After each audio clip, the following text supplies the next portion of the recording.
Hi, my name is Ashley Luna, and I'm here with my wife, Janelle Sancho, and we're going to conduct a little interview today. Yeah. How do you feel today? Good. I feel good. How are you? I'm excellent. Tell me a little bit about yourself. Well, we're married. Yes, yeah.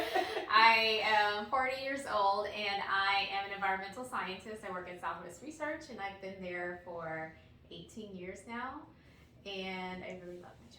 It's super amazing. So, we're here to talk about something interesting. So, tell me something interesting about yourself. Well, you're a scientist, right? Yeah. Are there any interesting I was gonna say supplements. What are those things? Or tell me something interesting about your job. Something interesting about my job. I would say the most interesting thing about my job is the unknown. Oh, okay, the unknown. How so? A lot of times we are required to abide by certain protocols, right? So what we're trying to do is ensure that the vehicles that come in and we track their emissions and we look at different fuels and catalysts and oils and a lot of different things just to see how they're reacting, and we're trying to collect and measure the emissions. So what we're doing is trying to keep them within a strict limits to ensure that it's safe for the entire world. That's so interesting. So how does one come into such a job or field by that means? And you're a woman, right? So in that field it's pretty remarkable that you're in it. Right. So tell me that story. Well, I didn't plan on doing this specifically. Initially, I wanted to study pharmaceuticals. So I was actually going to school for chemistry, but then it kind of turned into an environmental challenge of a change. I just kind of landed into it after I finished school. I was looking for work, and I ended up at the institute as a temporary employee. So as just a little thing to get me by until I found my dream job. I feel like there's a story missing in how you were going for pharmaceuticals and then ended up in environmental. So how do we skip that step?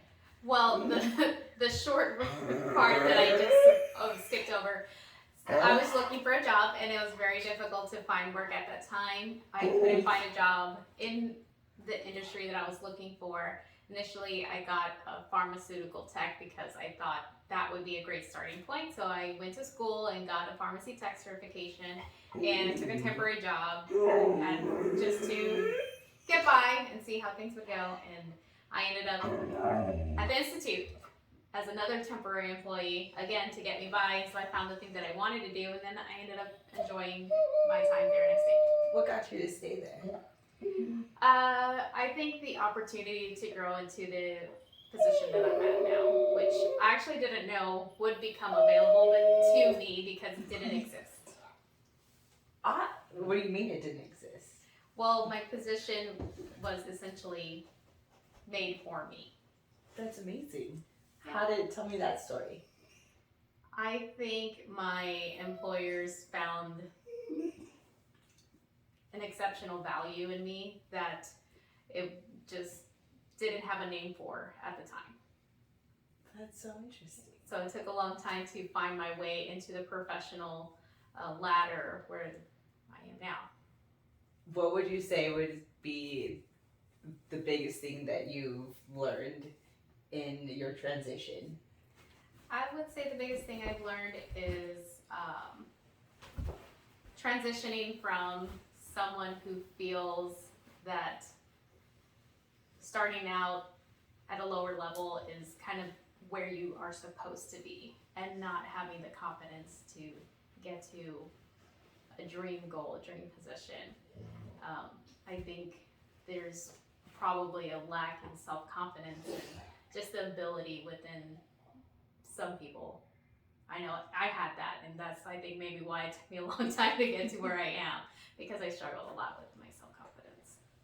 I mean, and I think a lot of us do in that sense, and I think it's pretty incredible and remarkable that the most interesting thing about you that you find is that, hey, you're a female in your role and you're continuing to grow, saying you're a trailblazer, right? That anything is possible. So that's super great. Thank you for sharing. Yeah.